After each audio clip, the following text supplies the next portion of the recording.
Three,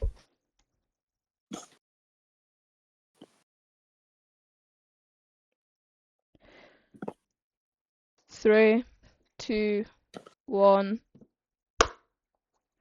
Welcome back to Pages Through Time, the podcast where we take characters from hundreds of years ago and ask questions.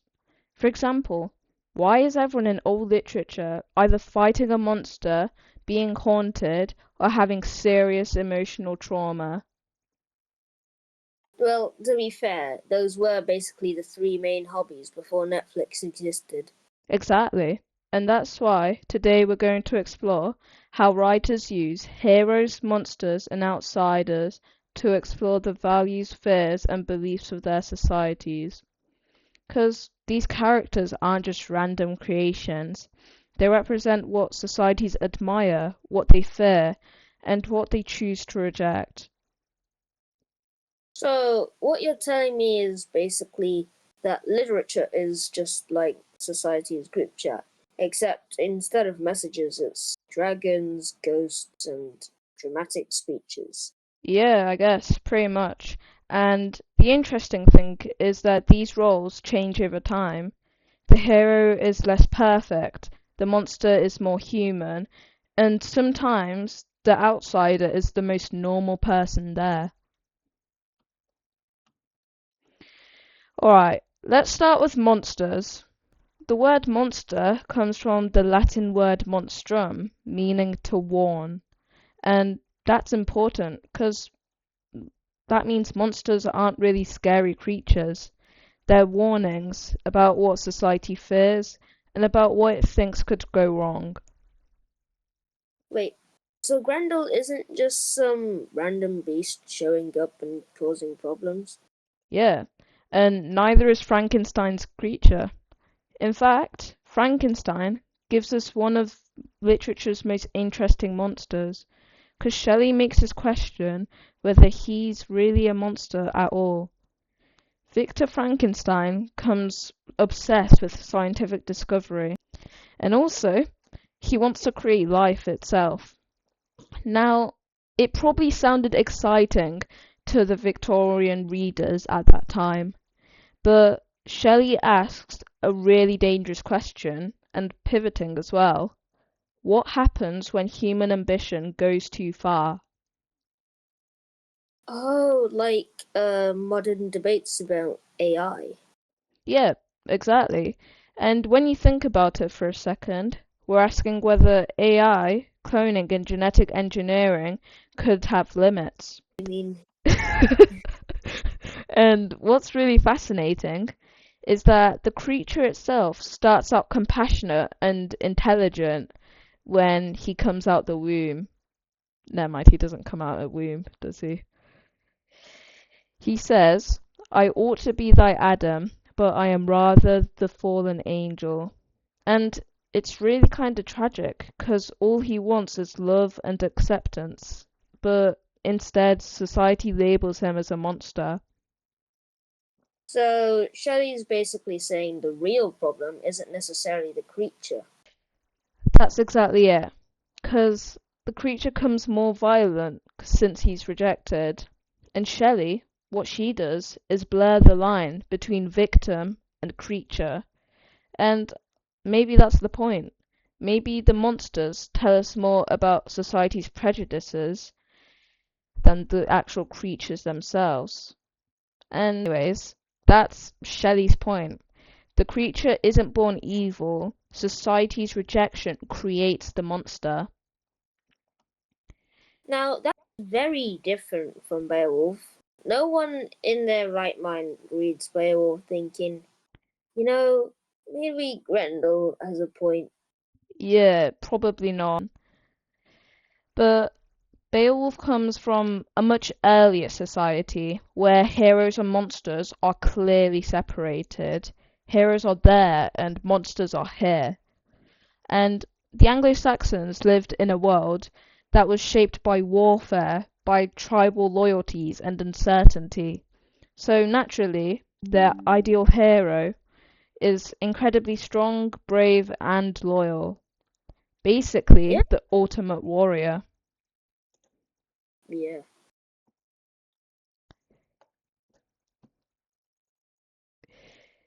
Huh. So, oh, great. Did I take your line? Shoot. I just realized, my bad. Okay. Where should we start from? Do you want to just continue from there, or do you want to take your line back? We can probably, yeah, continue from there. It was a really long pause anyway. Okay. And when Beowulf chooses to fight Grendel without weapons, he's proving his honor.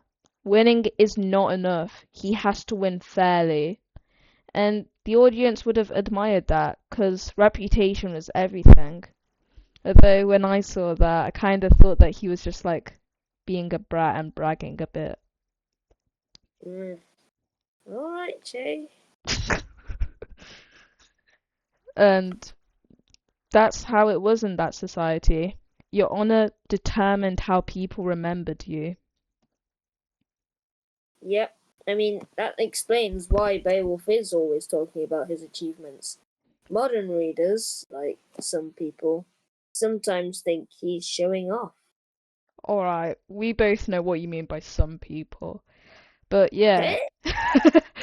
to an Anglo-Saxon audience, those boasts demonstrate status and courage. And speaking of Beowulf, I've managed to gain access to his Spotify account.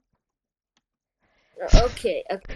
This podcast is just becoming increasingly illegal at this point.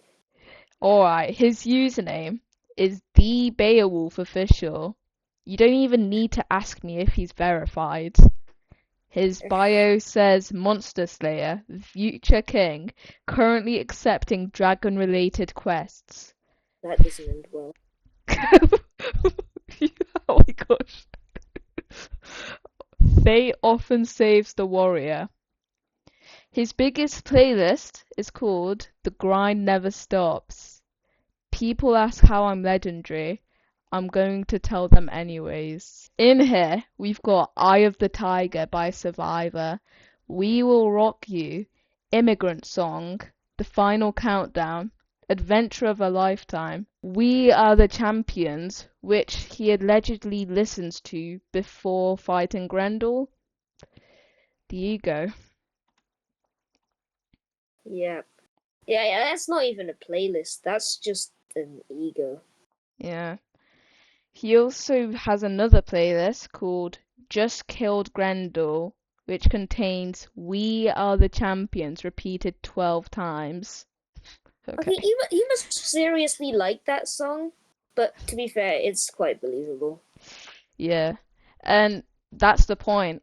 Heroes aren't just individuals, they embody what their society admires most.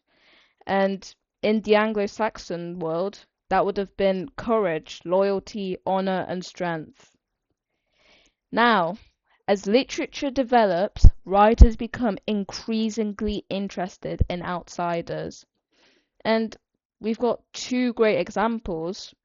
We've got a woman who had her baby snatched from her, and a man who's just an ordinary man but also really stingy. Alright, ladies and gentlemen, I introduce to you Jeanette Humphrey and Ebenezer Scrooge. Yep, well, they're both outsiders, alright, but for completely different reasons. Exactly. Jeanette is excluded by society. Scrooge just excludes himself. But let's start with Jeanette here. But if you look deeper, she's actually a victim. As an unmarried mother, she was rejected by Victorian society and separated from her child. And the result is overwhelming grief. Yep, we're overwhelmingly scared of her, but we do feel sorry for her. Yeah, and that's the confusing yet effective thing about her. She's such an outsider that Hill used her to expose the cruelty of social judgment. And the real horror isn't really the ghost, it's the society that created her suffering. Now we've got Ebenezer Scrooge, the most famous Christmas character who absolutely hates Christmas. Like, Yeah, imagine seeing his WhatsApp. I know. But believe it or not, I've actually got it right here. He's a saved contact for some reason. I never message him. Scrooge, money bag, probably working. Profile picture, a ledger book. Status, do not message unless profitable. Yep, and that's the least festive thing I've ever heard. Dickens even describes him as solitary as an oyster. He's isolated from everyone. Family, friends, community. He's got no one. So he's like unfollowed society. Like, bye bye. Yeah, basically. And Dickens gives him the ability to change at the end of the story. By the end of the novella, his status probably becomes something like, Merry Christmas, everyone! Ho ho ho! Yep, that's character development. And through that transformation, Dickens criticizes Victorian society. At a time when wealth was becoming increasingly important, Dickens argues that compassion matters more. Scrooge begins as an outsider because he values money more than anything else. He takes it as an idol and replaces his own fiancée for it. But by the end, he reconnects with society through generosity and empathy. He becomes a philanthrope. When we look across literature, something really interesting happens. Heroes become flawed, monsters more sympathetic, and outsiders are way more important. Yep, and the line separating them starts to disappear. Precisely. In Beowulf, the world is relatively straightforward. Heroes fight monsters, good defeats evil. Society values strength, honor, and dignity. End of story. But as we move through literary history, writers begin asking more complicated questions. Questions like what actually creates a monster? Why do societies reject outsiders? And can heroes be flawed? Yeah, Mary Shelley literally suggests that monsters are created through rejection and prejudice, that monsters are created by society. Susan Hill shows how exclusion and injustice can leave lasting scars. And Dickens argues that even the most isolated outsider can change and reconnect with society. So, So oh my. these characters aren't really just characters. Should we restart? Sorry. Alright, you start, okay? From, So these characters aren't really just characters. They're reflections of the fears, values, and beliefs of the societies that created them. yeah. And Hero shows us what society admires, monsters what societies fear, and outsiders what they choose to reject. Which means literature is basically history, with better characters, of course. And significantly more dragons. Oh, yeah, and of course, ghosts. And emotional trauma. Lots of emotional trauma. Yeah, so next time you read about a hero, a monster, or an outsider, don't just ask who they are. Ask what they reveal about the society around them. 'Cause sometimes the monster isn't really the monster. Sometimes the hero isn't heroic. Maybe they've got hamasha. Maybe they need to just let it all out. But also, sometimes the outsider is the only person telling the truth. Oh, and if you're Victor Frankenstein, please reply to your son. For everyone's sake. Well, that's this week's edition of Pages Through Time. Thanks for listening. See you next time. Yeah.